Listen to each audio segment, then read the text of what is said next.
Welcome, Soul Tribe. Thanks for checking in, tuning in.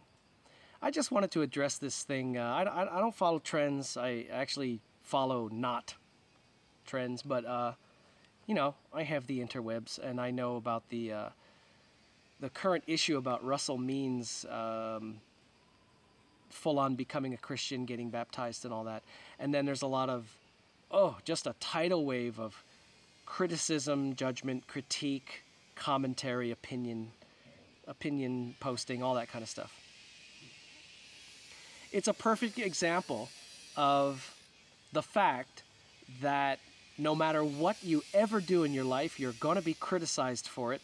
There will be those who see it according to their filter and approve of it, and those who see it through their filter and disapprove of it, and some who misinterpret it, and some who understand how you mean it and see it the same way, and ad infinitum.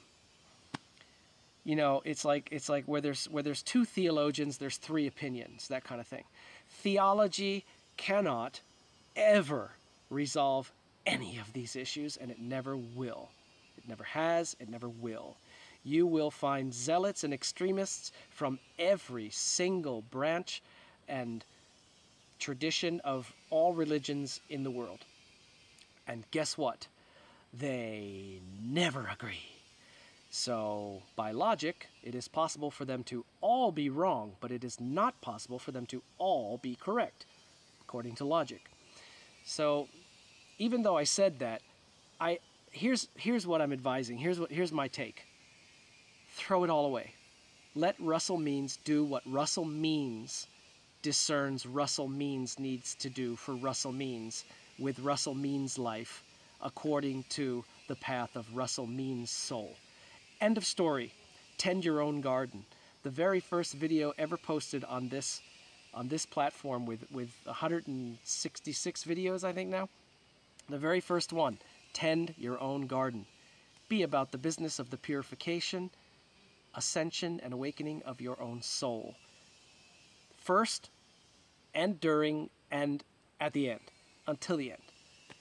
It doesn't matter what anyone thinks of what Russell Means has chosen to do on his spiritual path. It doesn't matter. And anyway, you can glean profound bits of wisdom from all traditions if you have the eyes to see. And I encourage you, even though I know that is called syncretism, you know, cherry-picking your beliefs. Well, if something is true, why do you care what tradition revealed it to you? Or helped you remember it is a better way of saying it, because in your soul you knew it anyway. Why do you care? In Hinduism, the Bhagavad Gita says that you know, God reveals, divinity reveals itself. God reveals himself to people according to how they are most able to receive and perceive God. What does that tell you?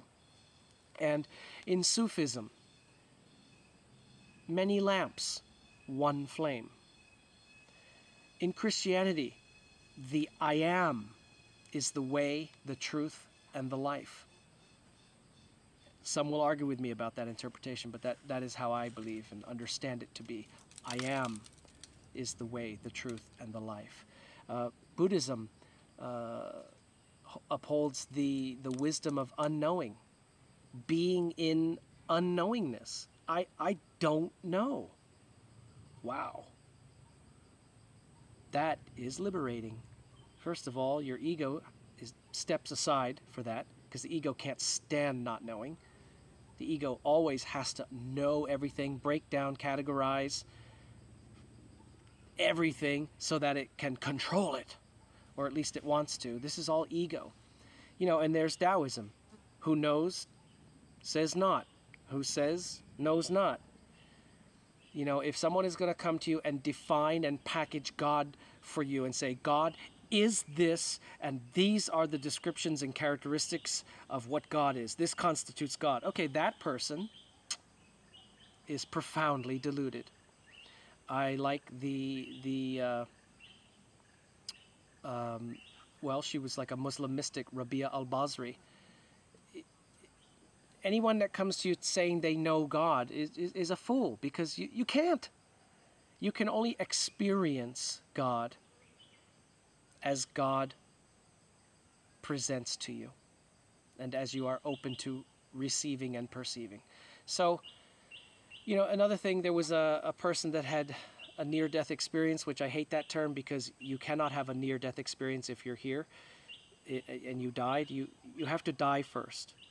So someone died and then returned to their body, okay? It wasn't a near-death. It was an actual death.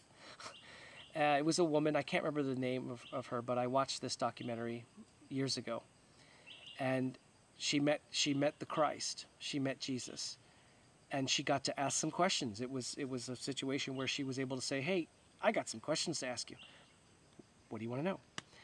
And the one question that stuck out to me, she said, what's the deal with religion? Why do people need religion? What's the whole deal with this religion crap? You know, that kind of thing. And a lot of people feel that way. And sometimes I feel that way too. But do not throw the baby Jesus out with the holy water, as I like to say. Whatever resonates as true with you, keep it, no matter what tradition you came from, or reject it. And whatever resonates as not true to you from your experience or in your gut, dismiss it until such time as it ever may appear differently to you and you understand it differently, and then you can accept it, or never. And by the way, that's the Kalama Sutra of the Buddha. But anyway, she said to Jesus, what's the deal with this religion stuff? And he said, well, some people need it. And that's not derisive. That's not condescending. That's not to say, oh, well, you know, those guys down there at that level, which is not where you are. You're way above them. They need. It was not condescending. Many people just need it. They need that structure. They need that form.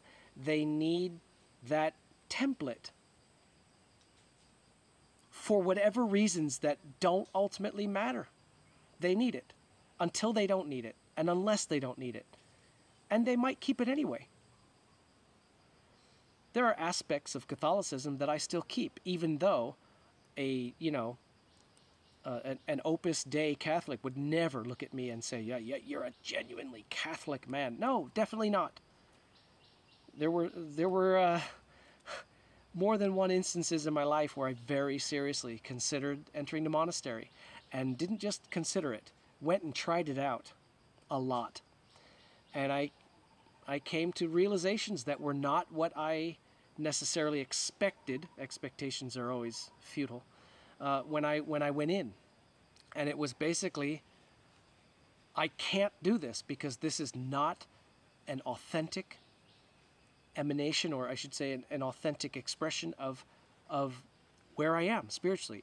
It would be inauthentic for me to do that, even if idealistically I thought it was noble or holy or pure, or then I'll be good enough for God's love, you know, that kind of thing.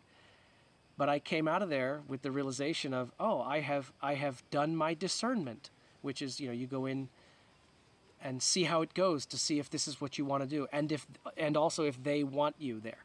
It works two ways. It's an observancy, okay? And so I came out and said, I have completed my observancy. My discernment is clear. No. And the abbot said to me, congratulations. Because I aligned with what is true for me where I am. And so, where is Russell Means?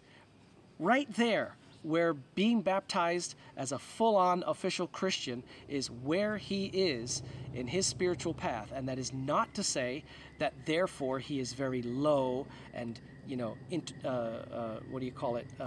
rudimentary in his path. No. It's where he is, and it is valid, authentic, and genuine for him. And it's what he wants and what he needs, and it's where he's at. And it doesn't matter what any of us think about it, even if we're like cheerleaders for it, as much as those who would condemn it or criticize it and say, well, you're not a devout this, or you're not in the right sect, you know, you're in the wrong denomination, or you're not a Muslim, or you didn't do the Pure Land path of Buddhism. Oi, everybody shut up. It's where he is. How would you feel if the world put you under a microscope for each milestone in your spiritual path that you discerned and responded to according to what was authentic and genuine and resonating as right for you in your heart? So, leave them alone. Tend your own garden. Be about the business of the purification, ascension, and awakening of your own soul.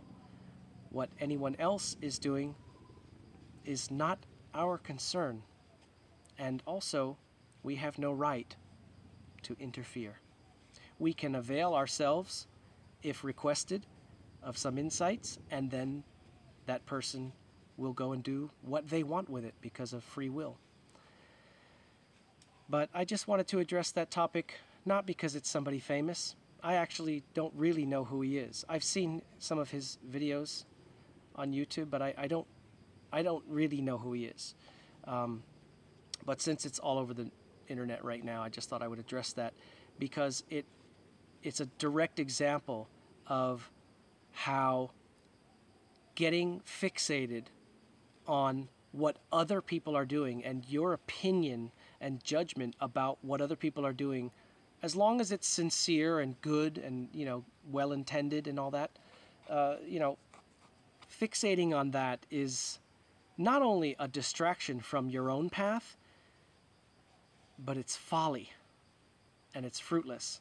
It won't bring you anything that will serve you on the purification, ascension, and awakening of your own soul, except in the sense of, wow, look how badly that afflicted me. I shouldn't have done that. Let me learn from it. Other than that way. So, let Russell Means tend to Russell Means. And you tend to you, and they can tend to them, and I'll tend to me, and we'll all walk each other home.